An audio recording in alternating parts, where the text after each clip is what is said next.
Ezekiel 42 അധ്യായം. അവൻ എന്നെ വടക്കോട്ട് നയിച്ച് പുറത്തുള്ള അങ്കണത്തിലേക്ക് കൊണ്ടുവന്നു. വടക്കുള്ള കെട്ടിടത്തിനും ദേവാലയ അങ്കണത്തിനും എതിരെയുള്ള മുറികളിലേക്ക് അവൻ എന്നെ നയിച്ചു.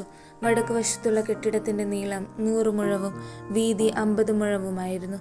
അകത്തെ അങ്കണത്തിൻ്റെ 20 മുഴത്തിനടുത്ത് പുറത്തെ അങ്കണത്തിലെ കൽത്തളത്തിന് അഭിമുഖമായി 3 നിലകളിലായി നടപ്പുരകളുണ്ടായിരുന്നു. മുറികൾക്ക് മുൻപിൽ അകത്തേക്ക് 10 മുഴം വീതിയും 100 മുഴം നീളവുമുള്ള ഒരു പാതയുണ്ടായിരുന്നു.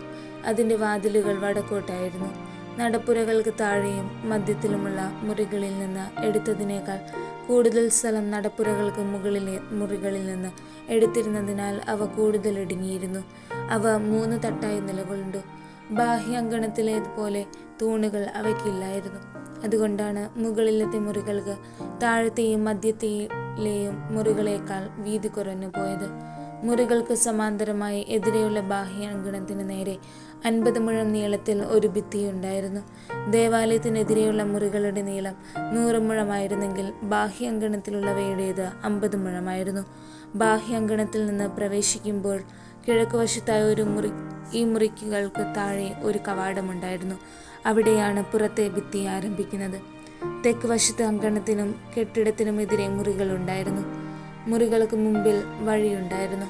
നീളം, വീതി, ബഹിർഗമന മാർഗങ്ങൾ, വാതിലുകൾ, മറ്റ് സംവിധാനങ്ങൾ എന്നിവയിൽ വടക്കുവശത്തെ മുറികൾ പോലെ തന്നെ ഈ മുറികളും.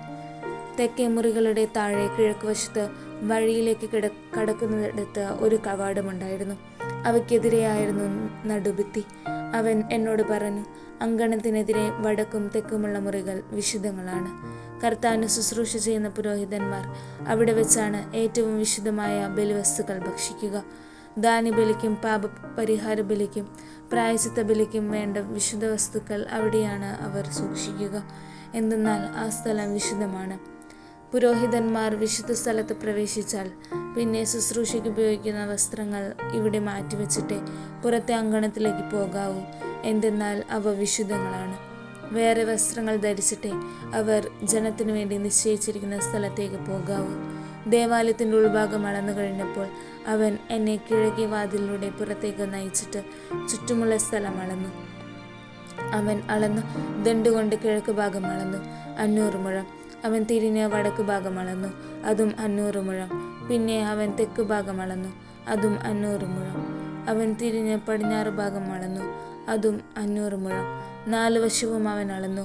ഓരോ വശത്തും 500 മുഴം നീളത്തിൽ അതിനു ചുറ്റും മതിലുണ്ടായിരുന്നു. അത് വിശുദ്ധ സ്ഥലത്തെ വിശുദ്ധ സ്ഥലമല്ലാത്ത സ്ഥലത്തു നിന്ന് വേർതിരിച്ചു.